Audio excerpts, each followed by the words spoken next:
Hello everyone, I'm Tony Filosi and welcome to episode 7 of Appalachia History and Mysteries. In this episode we're going to talk about heroes. The Merriam-Webster Dictionary defines a hero as a mythological or legendary figure, often of divine descent, endowed with great strength or ability.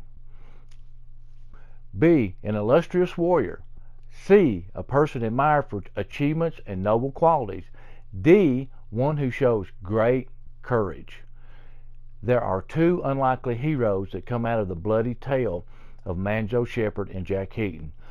Two unlikely people that against great odds and adversity exemplify these qualities and should be role models for us all. This is their story.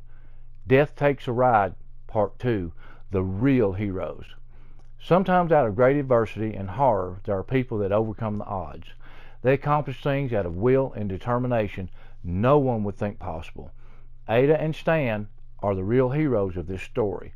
It started with a message one afternoon that led to a phone call that led to one of the most inspirational stories I've ever heard by a humble man that had accomplished great things that led him to revisiting the courtroom where Manzo Shepherd was slain in 1942.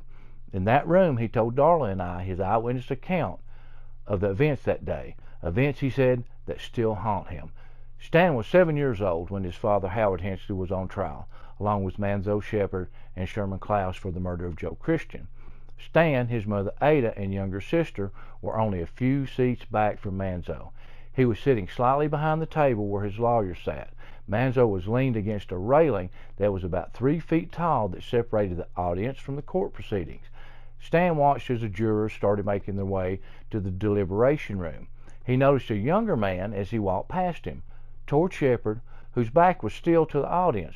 The man drew a pistol as he got within a few feet of Shepherd, with the muzzle almost touching Manzo's skull. Heaton pulled the trigger. The deafening blast sent the onlookers into a panic. Everyone ran towards the doors to escape. What they thought would turn into a shootout between factions. Stan was knocked to the ground and separated from his mother in the pandemonium. He was being trampled until someone picked him up and helped the 7-year-old out of only one of the 2 doors in the courtroom. He was reunited with his mother outside on the courthouse lawn. His hard childhood just went from bad to worse. Stan and his mother lived in Yancey, a coal camp several miles from Harlan. The company owned every home. They rented them to the miners and cut the rent out of their checks. The homes were referred to as camp houses, usually 3 or 4 rooms and an outhouse with 1 light bulb in each room. They were supplied with 1 light in the main room of the house and paid extra for anything else. You bought all your food and clothes at the company store called a commissary, and the miners were paid in scrip, which was issued by the company instead of cash or check. If you wanted regular money, you traded the scrip in for half value, basically a modern version of indentured servitude. Ada was in a bad situation with her husband in jail and a son not old enough to go into the mines to replace his father. They had to leave or the company would send their enforcers to remove them to the nearest roadway not on company property. If they were lucky, someone would take them to a relative's home or the nearest town.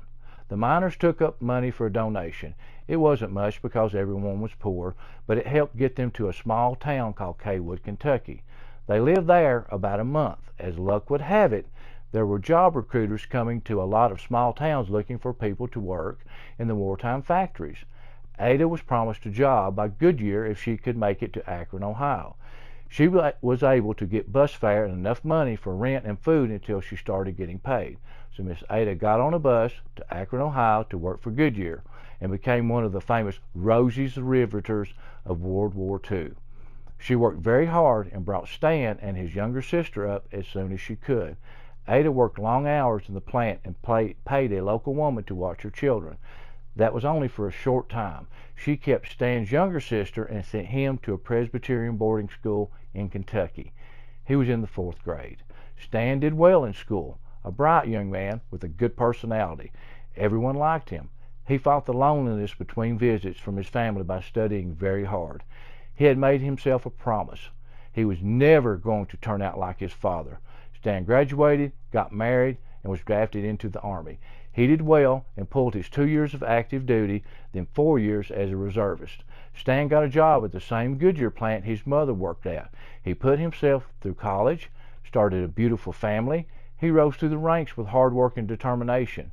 His children grew up with the same work ethic and determination Stan had. They started jobs, had families all their own, all of them successful. Stan watched this and knew all the hardship and trouble had been worth it. He had kept his promise to himself. He had not turned out like his father. They are the true heroes of this story.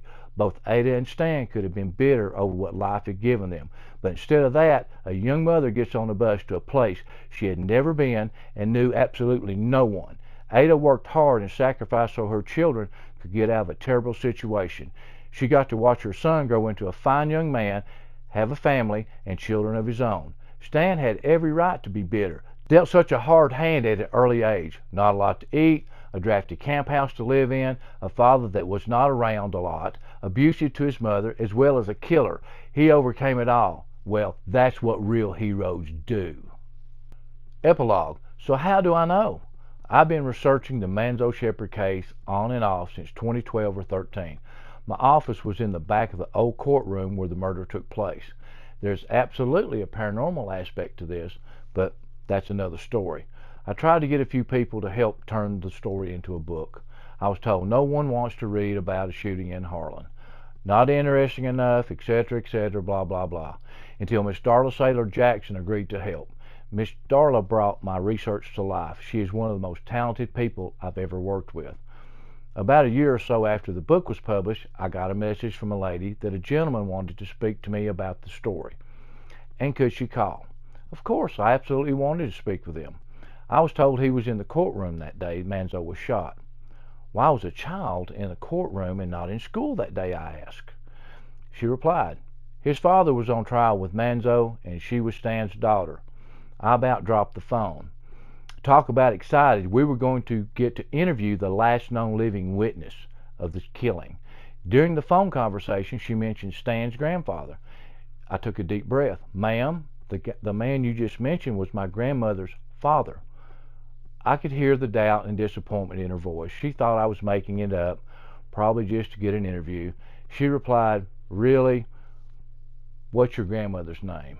I replied, Elvie, and she grew up in Martins Fort, Kentucky.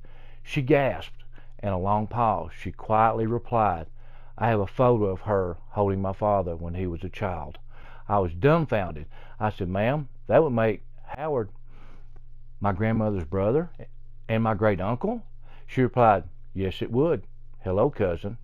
My grandmother had never talked about the murder or her brother that I can remember, but she was a quiet, gentle soul, and talking about her brother being involved in the Shepherd case is not something she would talk about at the dinner table.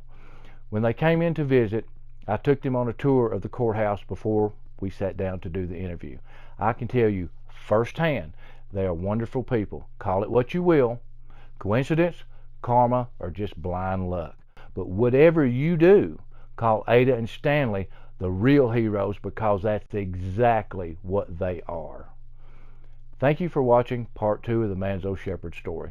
Please like, share, and smash the subscribe button. It truly helps us a lot. Until next time, this is Tony Filosi. Thank you and goodbye. We appreciate each and every one of you.